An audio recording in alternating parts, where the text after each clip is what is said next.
I will make it available. I'll probably just send out a link through JPI's eBlast, and that way everybody can download it directly from there. Okay. If you're not on the email blast, just go to johnsonsjpiphoto.com and you can sign up there. Okay. And I'll type in the link in the message and the message thing here to everyone, so you'll be able to see that. But yeah, you just want to go to jpiphoto.com, sign up on the email list for that, and I'll be glad to send you the message for that as well too. I'll be sending to everybody who signs up for the class schedules. Let's see what else. I can't thank you all enough for showing your support today, for coming here. I can't thank Tamron enough for doing this, and Armando and Jeff for also helping out with all this stuff. This is going to be hopefully, hopefully it will be a great presentation. As I said, we'll probably have some glitches along the way, so just have some patience with us and we'll get there. If there's anything that you guys have questions about, as I said, you should have an option where you can raise your hand and then I'll unmute you. And then you can talk and you can ask the question, or put the question in the chat directly to me and direct a message to me. And that way I'll be able to get that to Armando. All right. Without further ado, unless you want to add something, Jeff, we're ready to get rocking and rolling. No, sir, I am ready to go, but thank you. All right, Armando.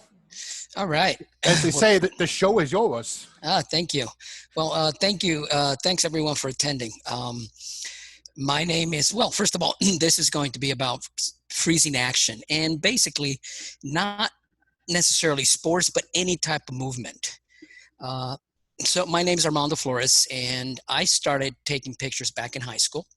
I put my pennies together, bought a camera, and then I got hooked. So I decided to study photojournalism in college. And while I was attending college, I got hired by Nikon, and I spent my next 22 years there working in the professional services department. So for 17 of those years, my favorite type of photography was actually sports photography.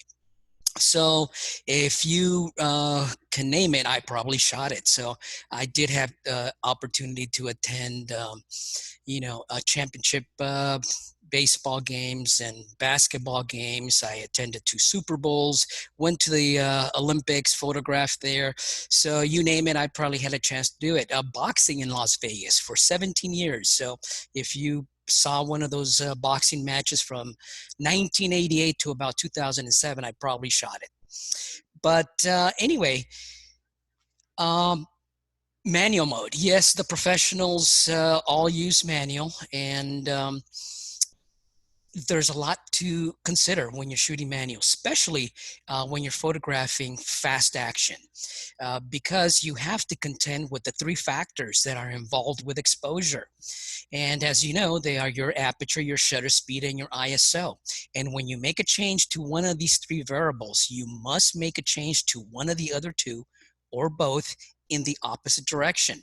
And that's where it gets a little bit complicated, because you're trying to take a picture of something that's going to happen in a split second, a fraction of a second, and you don't have time to sit there and make all of your calculations. And the calculations are going to be, those that involve the actual exposure. And let's see, where did I put it? Okay, well, anyway, it's not there, but I shot an image, and my settings on that image were a 1/300th of a second, so a 1/300th of a second. The shutter speed was, again, 1/300th of a second. The aperture was f9, and my ISO was 100. So the shutter speed was not fast enough to freeze the movement. So I had to increase my shutter speed to 1,000th of a second. And then my lens had a teleconverter mounted on it, which cut the light from coming through the lens by 1 stop. I had a 70 to 200, which now made it into a 105 to 280 at f4, and my ISO once again was 100. So you have to sit there and calculate all those movements. So if I change my shutter speed to 1,000, that means that I've got to change my aperture by my exposure, complete exposure, by 1 2/3 of a stop. Whether I change my ISO or my aperture, that is up to me. If I change my aperture, then I'm going to diminish my depth of field. So you see how this is getting crazy and complicated as I'm rambling on. Hey, Armando, Yes. I got a question from Chris Yes. Dillinger. He says, when I have to shoot, I need to use the auto ISO since college. Gym has poor lighting for volleyball and basketball. Is that Mhm. okay? Oh yeah, I'll get to that setting in a few slides. But yes, absolutely, I do recommend that. All right. So what we're going to talk about is understanding shutter speed and what it actually is and what it does. And then we're going to give you some starting points of shutter speeds for a certain type of moving subject. Camera settings that you should utilize, and that's where auto ISO comes in. And then solving a problem. If you get into a situation like I have many times, how do you solve it? And of course, it is a lot of practice. In order for you to get better at it, you do have to do it a lot and constantly. So let's go ahead and get started with understanding shutter speed. And it's actually very simple. Shutter speed is simply the amount of time that you are allowing the light that comes through the lens to hit your exposure, or to, to expose onto the camera's imaging sensor. That's simply all it does. But what you're actually doing is that you are actually controlling motion. You are actually showing a subject either frozen or blurry, depending on what shutter speed you selected. Now, this is the image I was talking about. I was in San Diego at the Red Bull Air Races, and I took this picture as a teaching tool. So set my shutter speed once again at a 1/320th of a second. I set my aperture at f9 with the ISO of 100 because that is what gave me the exposure that I needed. Once again, this lens did have a teleconverter on it, which does magnify the lens, but reduces the amount of light coming through the lens as well. So I had to make the changes on the fly. But in order for me to concentrate on my image, what I do is I set up a semi-automated mode, and I'll tell you what that is or how that is in a second. But in order for us to take a photograph of a moving subject, we have to use a correct shutter speed.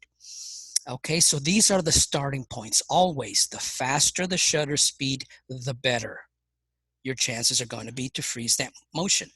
So for example, if your subject is motionless, they're not moving, and you are hand holding the camera, your shutter speed can be, between a 60th and a 1/25th of a second, because most of us can physically hand hold a camera at those shutter speeds. Okay, if your subject is walking or moving around a little bit, your shutter speed needs to increase by a little bit too, a 1/25th to a 2/50th. Your subject is now jogging, running in place, and you want to freeze that movement between a 250 and a 500. Now they're running. As you can see, the faster the subject moves, the faster your shutter speed needs to be in order for you to freeze that movement. Now you do need to practice this and figure out yourself what shutter speed you need for your particular subject matter. But let's say, for example, you are at a baseball game and you are concentrating your efforts on the pitcher. You want to get the ball as he releases it from his fingers, but you want to freeze the stitches on the ball. Guess what? You're going to need somewhere at of a shutter speed around a 4,000th of a second. So the camera mode that I choose to use 70% of the time when I'm shooting moving subjects is the S mode on your camera dial. For those of you that have Canon, that is TV, time value. The S on everyone else's, all the other manufacturers' camera is shutter priority. What this allows me to do is set my shutter speed at whatever I want. The camera then will set the aperture for me. I still have control over everything else, however. So basically, if I know I need about 1,000th of a second to freeze that movement, then I go ahead and just simply dial it in. The camera sets the aperture for me, but I'm always looking at my settings. I'm always looking at that aperture to make sure that I have enough depth of field. Now, sometimes if your exposure is off, you'll get that aperture in the viewfinder blinking. What the camera is telling you is that it's gone beyond the range of the maximum aperture of that lens. In other words, it cannot open the lens up anymore. It's giving you a warning by flashing, and now you're going to have to do something else. Now you're going to have to manipulate your ISO. You're going to have to raise it in order for you to be able to get that shutter speed that you're looking for. Okay, so shutter priority, what it allows me to do, it allows me to go from a fast moving subject and freeze that moment in peak action to the next shot, just simply slowing down my shutter speed to add a little bit of drama or dimension to the image. This particular case, we're photographing models in wedding gowns, and I took a few pictures, and the image was a little static. So I asked the model to simply twirl the umbrella in her fingers, giving me that little bit of blur behind her. So it made the image a little more dramatic. So with a manual mode setting, you're going to have to concentrate on the three other factors. So again, shutter priority just makes things a little more easy. Now, that is where your auto ISO comes in. If you are shooting in a semi-automated mode, okay, shutter priority for sports, your camera sets the aperture for you. You then have control over all of the other settings. If you select auto ISO, now the camera is going to take control of that ISO as well. So you're not going to get the little aperture symbol blinking, because the camera can now go into the ISO settings and go ahead, and it can go ahead and control those. However, my recommendation is to set the parameters for auto ISO. And what I mean by that is that in auto ISO, you can tell the camera never go above this ISO number. So you can tell the camera, don't go above 800 if you're in bright sunlight, or if you know that your camera is a bit noisy at a certain ISO level, you can tell the camera not to go above that ISO number. The other parameter you can set on your camera is the shutter speed, the slowest shutter speed that the camera can set. So you can also tell the camera, okay, don't go above this ISO, but don't drop below the shutter speed as well. So for a lot of shooting situations, in an environment where you have the light changing, you've got a very overcast sky, clouds are coming in and out, or you're going from a bright part of the scene or the stadium to a darker part, auto ISO works quite well. Another camera setting that you want to select is autofocus, continuous autofocus in this case. As the subject moves across the scene, what happens is that their distance is changing in relation to the camera. So as they get closer, the camera needs to continue to focus on the subject so that when you press the button, your subject is still nice and sharp. There are also a few autofocus mode settings that you can select from in your camera. So for example, most cameras have a wide area autofocus mode. What that mode actually does, and this is pretty standard when you go into a complete automatic, the camera will go into a wide area autofocus, and it's going to focus on the closest thing to the lens, which may not necessarily be your subject. So it is better to change that mode to something that you can actually have a little more control over.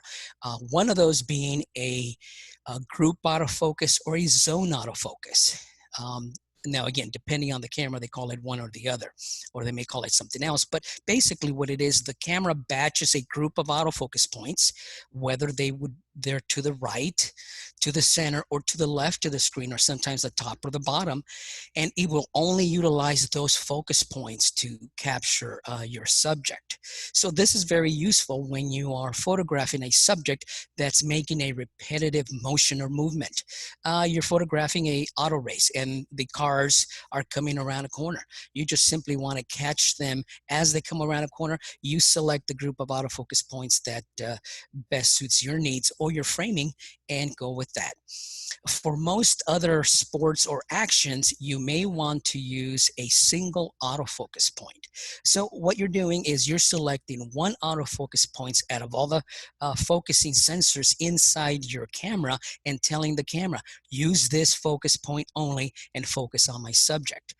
That's very good when you want to pinpoint a subject. You've got a group of 3 or 4 people in an event. Let's say you are at a 100-meter race. You want to photograph your particular subject regardless of what position they come in. Single autofocus point is great for that particular situation. So another mode that you may that you want to use on your camera is continuous shooting as well. Now, what continuous shooting does is that it takes the camera and it takes as many pictures as it possibly can as quickly as it can. Now, this is going to vary from one camera model to the other and from one manufacturer to the other. Most entry-level cameras have a firing rate of about 2 to 3 frames per second. So for most motion or for most sports, it's really not quite fast enough. Once you move up into a little more advanced camera model, the frame rate starts going up, and obviously so does the price. However, now you're getting cameras that will fire at 5 to 7 frames per second. And for me, in my opinion, this is where we want to start. We want a camera that gives us at least 6 frames per second, because it's going to give us more choices, more focus points, more peak action choices from your subject. So let's run through these really quick and see what 6 frames per second looks like.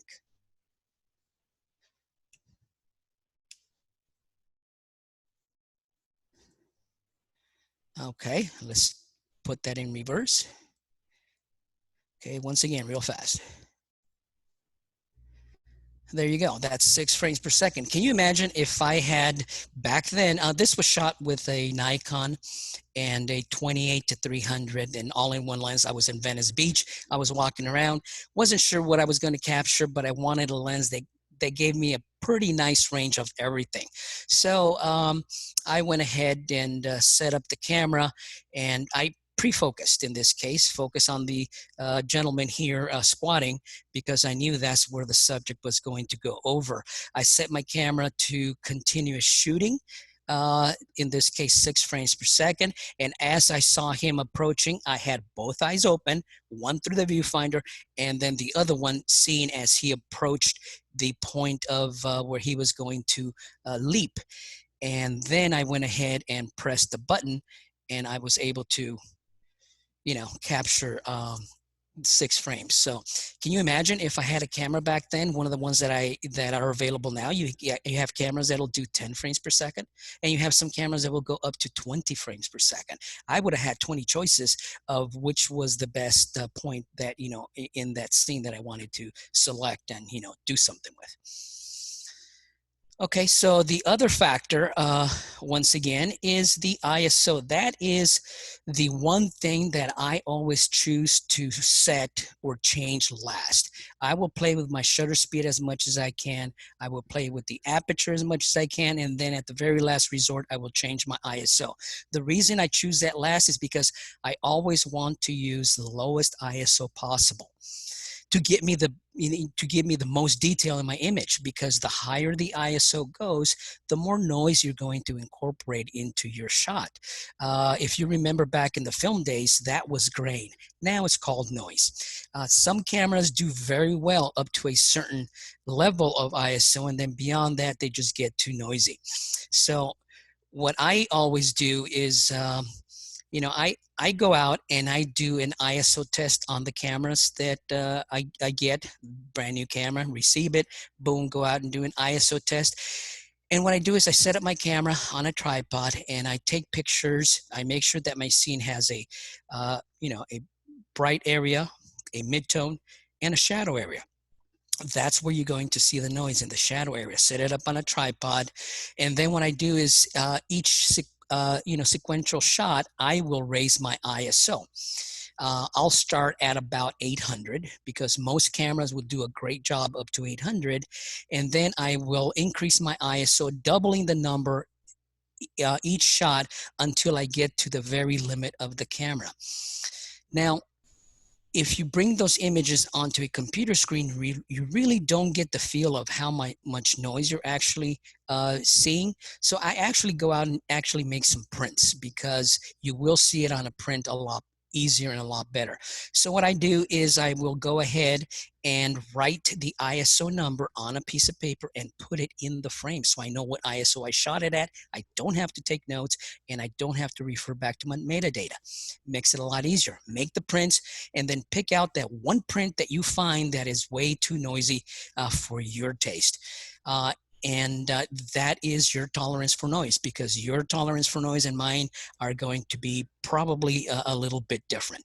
So went out with this camera, that's the D750 Nikon, and I did my ISO test, and I found that my ISO, my noise level was at 3200. I would not ever use this camera above that unless I absolutely needed to. But anyway, that is very helpful when you do that auto ISO.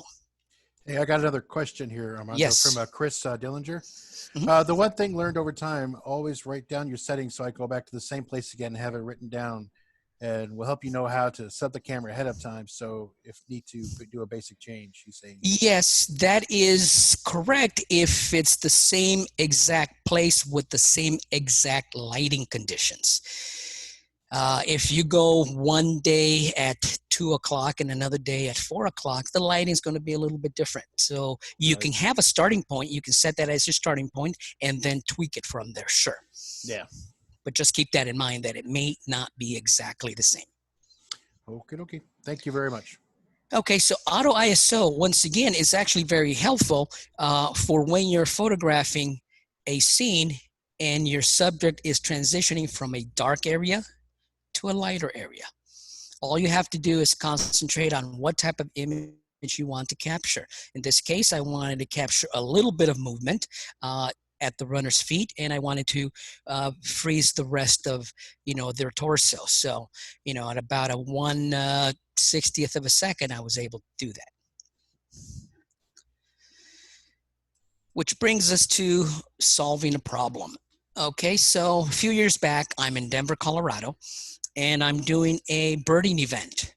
They had some birds that they were actually going to allow to fly from one point to the other. I had with me 3 trunks full of lenses, and we had quite a few participants.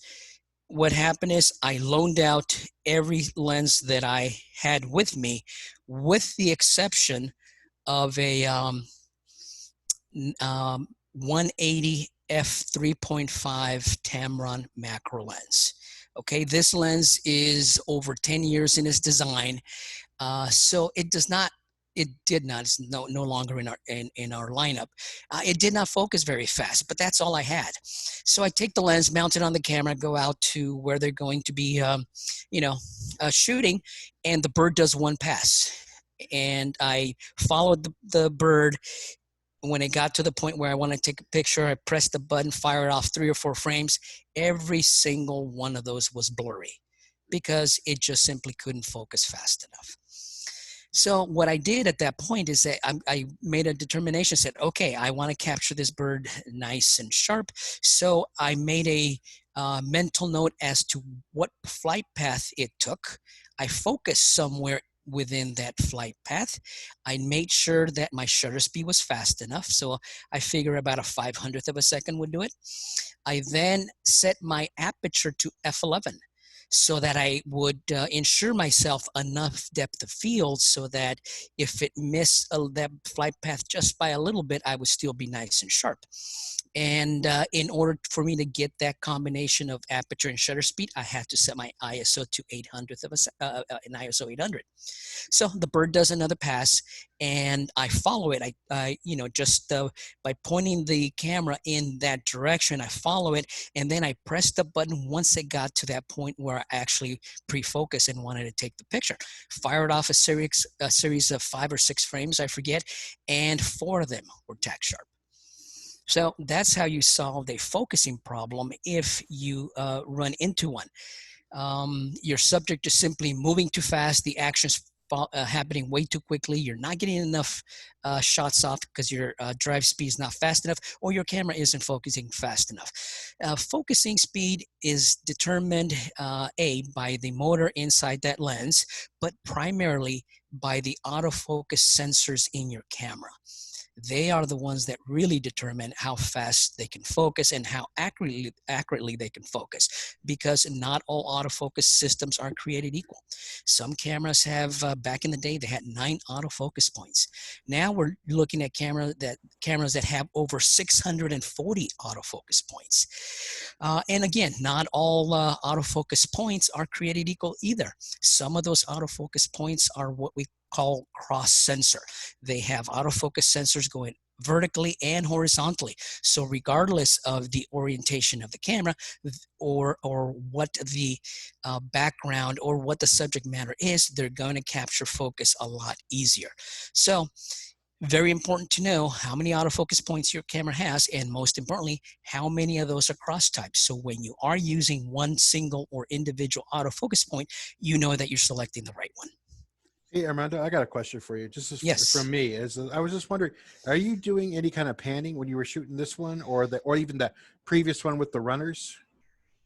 You know, as they were running across, were you panning the shot? I was definitely panning the shot with the runners, and with this one, I was panning, but my camera was already pre-focused. So all I was doing is following to make sure that when we got to that point where I was going to fire, I was able to. Okay, cool. Rather than just waiting for it to get there and miss it. Okay. Right. If anybody's got any questions, I'll jump in here just one quick. Just make sure you can message me again. Raise your hand, or just let me know you want to be unmuted, and that way you can ask your question. I don't want you to feel like you can't ask any questions. Keep in mind, if Armando's got time, we'll let him do some questions at the end of it, and absolutely, as we go along. So, absolutely. Yeah. So I don't want you guys to feel like you get to just listen to us all speak. So just keep that in mind, guys. All right, I'm gonna mute myself again. All right, so brings us to another situation. Again, same air race in San Diego. We had 3 trunks of lenses. So the lenses that were borrowed or loaned out were, of course, the long telephoto lenses, 70 to 300, 100 to 400, 150 to 600, and so on and so forth. So the only lens left for me to use was the lens that I had personally taken with me, because even my 150 to 600 was loaned out to somebody else. So I went out and with the 70 to 200 and found that, you know what, I don't have enough reach. I just can't get the subject large enough in the viewfinder. Sure, I can take the picture, I can bring it back into my computer and then crop it, to whatever size I want. However, when we're cropping an image post, what we're actually doing is we're throwing away data. So for example, this subject filled 25% of the frame. And if I wanted to blow this up full frame or to fill the screen, I would have to throw away 75% of my data. Well, I was shooting with a 24 megapixel camera. So if I throw away 75% of my data, I'm left with 6 million pixels. Is that a bad thing? Well, it really depends on what you want to do with that file after the fact. And sometimes we don't know what we might do with that image 1 year or 2 years from now. So what I always like to do is I like to future-proof my images because I don't know what's going to happen, down the line. So that's why I try to fill the frame as much as possible, when I take the picture. And the reason is, if I'm going to do a presentation, for you on a high definition TV, then those TVs have resolution of 1920 by 1080. If we multiply those two numbers, we get 2.2 million. So that tells you that I only need about 2 million pixels to show you an image on a high def TV. However, technology moves on and we now have 4K TVs. 4K TVs have 4 times the resolution. So guess what? Now I need 8 million pixels to give you a nice image on that screen. So 8K TVs came out last year. So guess what? Now you're going to need 32 million pixels to show a nice image on those TVs. So that gives you an example of what happens when you crop an image. The other thing that you can do is that you can actually use a teleconverter or a tele extender. Now, a teleconverter is actually a lens. It does have glass in it, and it's a lens that you mount in between the camera and the lens that you're using. This teleconverter was a 1.4x, so it multiplies or magnifies your image by 1.4 times. Okay, so if I mount that converter on that 70 to 200, it gave me a magnification of 280 millimeters. All right, so there is something else that I also like to use, and that is the camera that I actually use to take images and photograph with. I have another camera now. It's the Nikon D500. And the D500 is a crop sensor camera that gives me 10 frames per second. So that is usually my choice when I go out and shoot, any type of moving subject, because I now have a camera that does 10 frames per second rather than my 750 that only gives me 6. That camera has a crop sensor. That sensor is smaller than a full frame sensor, so it actually magnifies. You're viewing a cropped in section of that large size sensor, and it magnifies on an Nikon by 1.5. So the crop factor is 1.5 on a Nikon, a Fuji, a Sony, a Pentax, a Leica. Now, Canon also has a crop sensor camera. It's also an APS-C size sensor, but the crop factor is 1.6. Okay, so if you mount a teleconverter on a crop sensor camera, then you are already shooting on a 70 to 200, for example. You are shooting a 300 millimeter lens at with a 1.4 converter. Now you're looking at a 420 millimeter lens. Now you can see where that actually becomes, an advantage. Now, both cameras have 24 million pixels, so they both have the same resolution. So I like to do that when I'm shooting sports and I may be undergunned with my telephoto lens. Okay, which brings us to panning. Oh, I got another question about the teleconverter. Yes. This is from Chris again. Chris is asking, when you use the teleconverter, do you notice any slowness from it? I get on my Nikon Z6 Generation 1, I'm assuming Tamron, 70 to 200 with, he says 11.7 teleconverter. I'm not sure what that meant. It's a 1.7. Nikon. It's probably what he's talking Nikon about. did make an older 1.7. Now the 1.7, it's much older technology, so Right. you'll find that may make a difference. The items that I use here for these particular shots were newer. A 70 to 200 2.8 G2, which is the fastest that we have, with the brand new teleconverter. I did not use the older 70 to 200 because that converter does not work with it. Okay. But with our current generation, I find that there is no loss in autofocus speed. So I was going to say, you're talking with the current Tamron G2? Yes, okay. Correct. With the current 70 to 200 G2 and the current teleconverter, no loss in autofocus speed that I noticed at all. Image quality loss, you can't even really tell if there's any image quality loss. However, once you go to a 2.0 converter, a 2 times teleconverter, I did notice a little bit of, a little more loss in autofocus speed and a little loss in resolution. And the reason is because a teleconverter is a lens.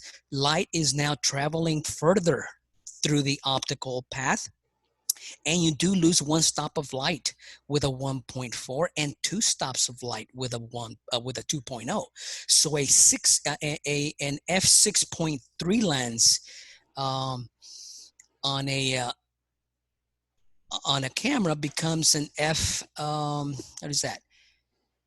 F11. I think so. Roughly, like an f11, and a 2.0 converter becomes an f13. Right. Now, there are no autofocus camera systems out there that are able to focus accurately with that very little light coming through it. So anyway, sometimes when we're photographing, we may want to add a little drama to our image. We want to make them a little more impactful, or we want to show movement or motion. In this case, the runner here is running at 10 miles an hour. The image on the top left was photographed at 1,000th of a second. As you can see, frozen in time. It looks like he's posing. However, if you want to show that they're actually moving, what you do is you select a shutter speed that is approximately 4 times slower than the recommended shutter speed. And again, that's a starting point. The slower, the more motion you're going to record. So what I do is I set my camera to continuous autofocus, continuous shooting. I capture my subject before it gets to the point where I actually want to press the button and take the picture. I start focusing, I follow the subject, I keep it in my viewfinder in the same position, and then once it gets to the point where I want to take a picture, I fire off a series of shots. Again, really depends on how many frames I can capture with my particular camera. And you know, you want to do this several times. You want to try it at different shutter speeds, and what you're going to find is that no two images are going to be alike. So a couple years back, I'm in downtown Los Angeles. I hear that they're going to have the women's marathon trials for the Olympics. So I knew traffic was going to be pretty bad. I hop on my bike with a backpack. I put one camera, one lens. I took the 16-300 all in one because it was bright out, and I knew this would give me all the range that I would need. So the runners come by. They're going to make 6 passes or 6 loops at this particular point. And what I did is, as the runners came by, I went ahead and fired off the set. And they came by again, fired off another set at a different shutter speed. I shot some at 1/8 of a second. The runners were moving so fast that their feet disappeared. So the shutter speed was so slow that their feet could not be recorded because they were moving too fast. So anyway, I chose this one, and this was at this was at a 15th of a second. And this is going to take a little bit of practice because, once again, not all images are going to be alike because there's going to be a little variation between one and the other. So go ahead and, you know, try this if you like. And again, practice, practice, practice, because what's going to happen is that, you know, you have to have an idea of what you want to do beforehand. You want to have a game plan. And what I mean by that is, you know, get there early, make sure you scout out the location, look at the light, see where it's coming from, see what direction you want to shoot at, or maybe perhaps there's something interesting that you want to capture. I got there early, about an hour early. They were practicing the handoff, and they were having trouble. And I saw this and I go, I wonder what will happen when the race goes off. So I saw that the handoff, the trouble they were having was in the third exchange, from third to the anchor. So I figure, okay, I'll position myself over here. I had the 70-300 on there. I framed my image, and then I followed them around the track. And when they got to this position, I started firing off pictures. Hey, Armando, did you see that Beth says to everyone her 16-300 Tamron lens is her favorite? So, you know, once again, getting there early, I was able to select the right equipment. I was, you know, positioned in the right place. I made sure my exposure was correct. And as they proceeded to, you know, to go on with the race and try to hand off, continuous shooting, once again, continuous focus, and just firing off until they basically missed it. Oh. Hey, I got another question from Beth. When shooting athletes soccer, I will often get blur in a hand. Is that shutter speed issue? Aperture? Question. That is shutter speed issue. Your shutter speed is not fast enough to freeze the faster portion of the body. In other words, if you want to freeze their hands in midair or mid-action, your shutter speed has to be faster than what you're using now. If you're using a 250th, you have to go to 500 or maybe even 1,000 because that particular part of the body is moving faster than the rest. Okay. Thank you. Mhm. Any other questions, guys? Yeah, I love the Gen 1 Tamron 150 to 600, but I'm going to read what it says here, but it says, but sucks on the C6. It can only shoot in manual focus, also known as full manual mode. I get no VR2, but if I need to use it, I put it on my D7200.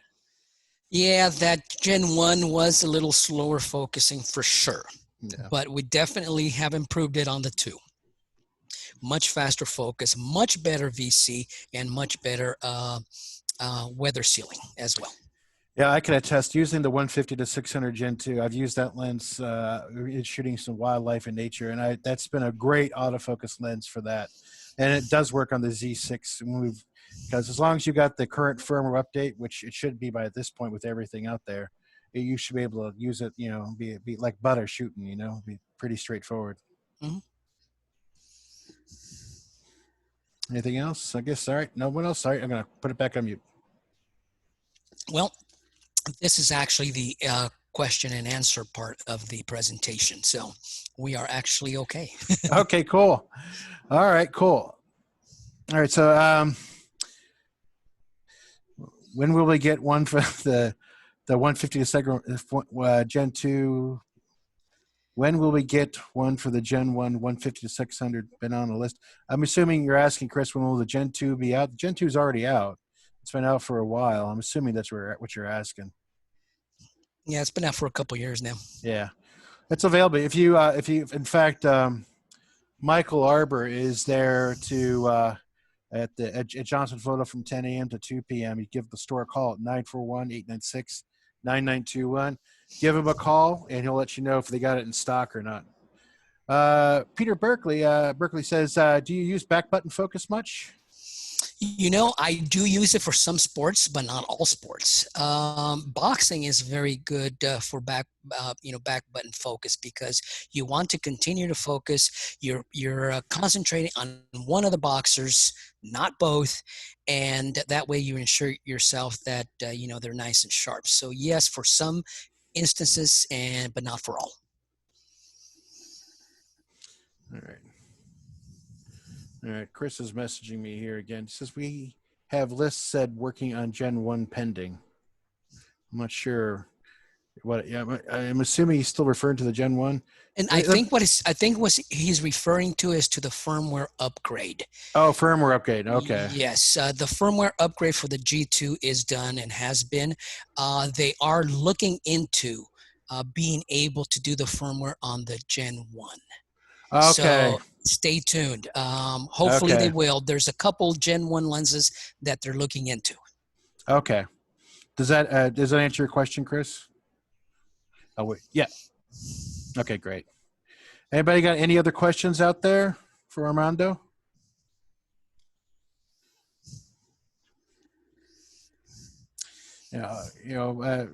Like I said, I'm going to have this. It's going to take a while for the Zoom to compile the download for the video after this is all done. So when I get everything done, I'll be able to share that through the e-blast for Johnson's Johnson Photo Imaging's newsletter. So I did post it a couple times because I saw some people come in late and stuff, so like that. So the link should be in the chat. But if you haven't done that already, you can always go to Johnson's website and you can just subscribe to it there. Yes, sir. I've got a question for Jeff Vogelai. Is he out there? He should be. I think he's still here somewhere. I don't. Let me see if I can find him. I think he might have dropped off. Okay. Let me see. Tam. Oh no, here he is. Are there any deals going on? I don't know. Let's go to us. Let's see if I can get. See if he's. I don't know if he's wandered away or not.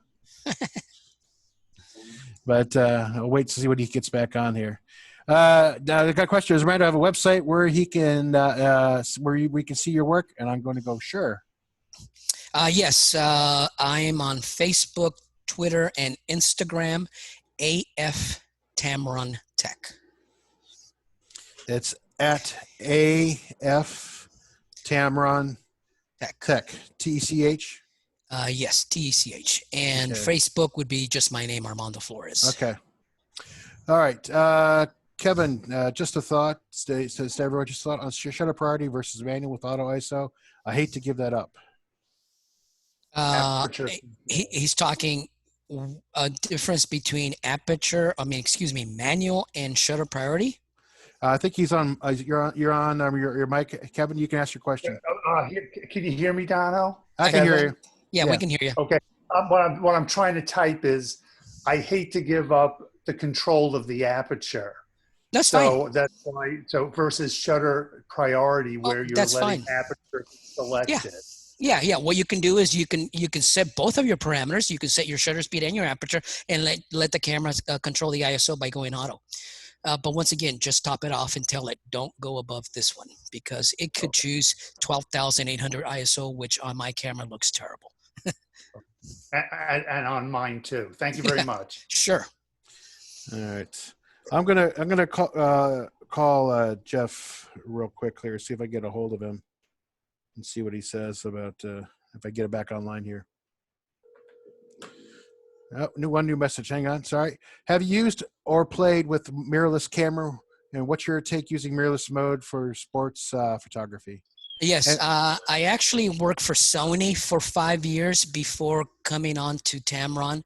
I've been with Tamron for almost 6 years now. And yes, I have used mirrorless cameras extensively. I have used them for sports, and I love them. Because you can set up the new cameras so that they don't black out. In other words, regular cameras, regular DSLR, you press the button, the mirror goes up, you lose view of your subject for a split second before the mirror goes down, but not on a mirrorless camera. You can keep it right in the center as you're trying to pan. Excellent for that application. Okay. All right. So, and I was kind of talking to Jeff. So did you answer, what is your camera? I use a Z6 and What was the question you had, Armando? Just 1 second. What is your camera? And I use a Z6 and a 12 to 800. Is that bad? I'm not sure. It says and 12,800. I'm not sure what he's talking about there. Oh, okay. He's probably talking about the ISO. That's 12,000. You know what? I do have the Z6. I have not done an ISO test on that camera, but I believe it has a tweaked version of the D750 sensor. So I know that my D750 tops off at 3200. I can't imagine that the Z6 is going to look that much better at 12,800. So it's really up to you. Again, that is an individual preference. Your tolerance for noise and mine could be a little bit different. Okay. And that question was from Chris again. Chris also had another question, so I just messaged it to, no, that was from Jeff. Sorry. Chris Dillinger had another question. I made a copy of it to you as well because it was like a little bit long, but this is back to ISO question. I find it, I have to do a minus exposure compensation on 8,000 Kelvin so I can get white noise, so I can get around white noise. Is that okay to do since I will not go lower than minus 1.7, but keep it as low as minus 0.3 to minus 1.0. And do not go over 10K ISO sucks if you do. Right. Yeah. Once again, different cameras will perform differently at different ISO levels. And yes, once you go to a higher ISO, you might find that your whites might get a little bit dirty, maybe a little color cast or something going on. So you may have to tweak that after the fact as well. So yeah, whatever it takes to, fix it. I find that my camera, my Nikon's meter run a little hot. So I always go minus 1/3 right off the bat. Again, that's just my personal preference. All right. You had a question for Jeff about specials. Anything that's going on? Any deals going on, Jeff? Yeah, Okay. but I don't have it memorized. So let me smaller my screen for a second, and then I'll answer it. All right, no worries. Okay. All right. I tell you what, I'm not sure. I'm going to try there's only about 29 of us here. I'm going to unmute everybody. So if you all want to ask a question, that's great. Then we'll do it that way. And so if everybody, we can talk, but try to talk over each other as far as that goes. It's going to be a little experiment. I haven't done it with this large of a group before, so let me try it out. So all participants are unmuted, so everyone can actually talk if they wish to, or at least it should be kicking in. So that way, anybody else have any other questions for Mr. Armando, sorry. Mr. Armando. Mr. Armando. Mr. Armando, sorry. So if anybody's got any questions, by all means, give him a shout and ask him. It's a good time to pick someone's brain who's been out there doing it for quite a while. So when it comes to action, I am not what you call the pro from Dover. Excuse me, this is Jeff. What lens were we looking for on the special? No, just specials in general. Any deals going on? We do. We have Okay. Instant rebates on a lot of lenses right now. For example, that you guys were talking about the 150 to 600 G2, and right now there's a $200 instant savings on that. So that brings it down to from $13.99 down to $11.99, which is pretty low for that particular lens. And that lens does perform, by the way, much better than the Gen 1. Also, on the 70 to 200 2.8 from us, there's a $100 instant savings. On the 24 to 70 2.8, a $100 instant savings. And on the 15 to 30 2.8, there's a $100 instant savings. Now, here's the good one. On our 35 millimeter 1.4, that's the new, what they call the sharpest lens God ever made. That one has a $200 instant savings as well. So that brings it from $8.99 down to $7.99. So I don't want to read you the whole thing because I don't think you'll memorize it. But those are the key lenses, I think, for this particular conversation. If anybody has questions about any other ones. Here's another one that's pretty aggressive. We have a 70 to 210, and it's an f4. So it's a continuous f4 lens. It's full frame, and it's regularly $7.99, and right now there's a $200 instant savings on it. So that's a very good value. And we also have a prime lens, which is a 45 millimeter 1.8, super, super sharp lens, regularly $5.99, $200 instant rebate. So that's down to $3.99. So those are all pretty aggressive prices. And JPI carries most of these lenses, but anywhere you would get them, these discounts would be there. Yeah, and keep in mind too, they've also just released a bunch of prime lenses for the Sony FE mounts too that are out. So if you got some Sony mirrorless stuff, you can also check that stuff out as well. Don't forget about that. And those particular lenses are regularly $349, and they have a $50 currently a $50 instant rebate. So that brings them from $349 down to what, $299? Yeah, exactly. And for Sony shooters out there, particularly with the Sony glass, they tend to be a little bit more expensive, obviously. And this is a great way to get a prime lens for a reasonable amount that's wickedly sharp. And I think they've gotten a few points even over some of the Sony glass at that point. But, it's wicked stuff. This has been pretty cool. We've had about people from all the way from Armando, who's over in LA, to we had somebody who was from Puerto Rico. So we went from coast to coast, basically. Wow. From all this. So I thought that was pretty cool. Anybody else? Any other questions? Because I don't want to keep everyone on hold here. I have one on Canon. Armando. Yes. Question on the lenses. I'm changed from Canon to a Olympus 4/3 right now.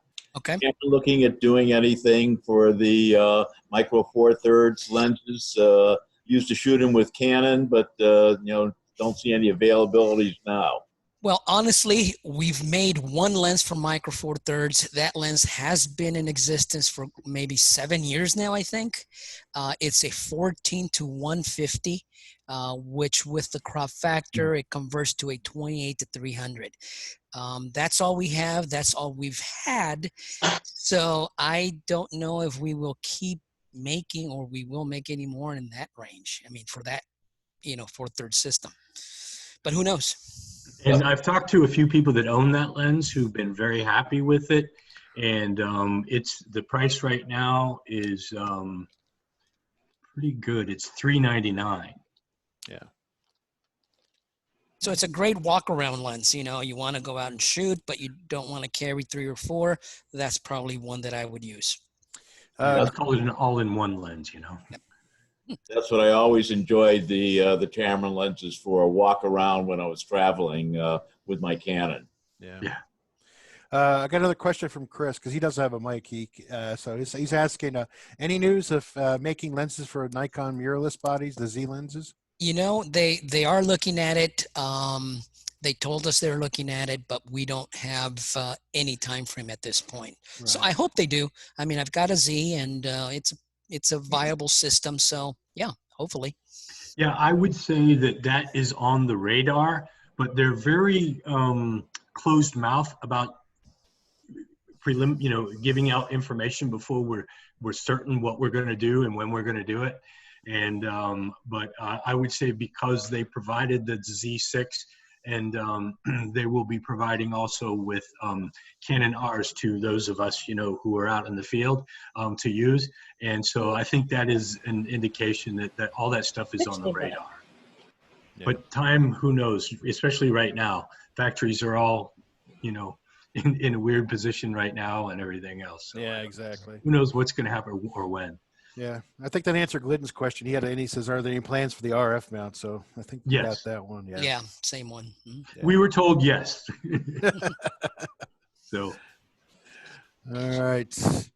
Anything else, guys? And out there for? Okay. Well, if that's the case, then well, first of all, I want to thank everybody for coming. Don't forget, in 2 weeks, Ken Hubbard's going to be doing his Mysteries of Night Photography. So that's going to be pretty good. I'm excited about that one as well. I mean, I'm sure it'll be very, very well attended. I can't thank you guys enough for making the time and making the effort to come out tonight. Well, come out. I keep saying come out. I'm here at a pantsless webinar. Like, yeah. So no. Anyway, so I can't thank you enough for joining us here on the webinar, and I hope you guys really enjoyed it. Don't forget to go to Johnson's Photo Imaging. I'll be sharing the link through the newsletter, and if you guys are okay, I'll probably even post it onto the In Focus page. I'll figure out how to do that there as well too. Again, thank you all for coming. Hope you guys enjoyed it, and I can't thank Jeff and of course Armando very much for taking the time and sitting down and talking with us and going over some of those tips and hints from Tamron. Thank you guys so much. Thank you. Thanks, everyone. Thank you. No, this is a great distraction. Let's put it that way. Support your local dealers. Yeah, exactly. As I said, Michael Arber, the general manager, he is there at the store from 10 to 2, Monday through Saturday, he says. But definitely give him a call at the store during those time frames. He will be there, and he'll try to answer your questions there at the store. Obviously, if you guys need to get a hold of me, you can also do it through Facebook, and my own email if you want to get a hold of that as well too. There's plenty of contact info in there. Thank you again. Thank you for all the thanks. I appreciate that. Thank you so much. And I look forward to the next webinar with you, Jeff, and with Ken as well when I get to meet him. All right. All right. We'll see you next time. Thanks, everybody. All right. Thanks, Armando. Anything? All right. Thanks. I'm going to click on end meeting and stop the recording. Okay. Right, thank you. Thanks. Thanks. I didn't realize I'm even here.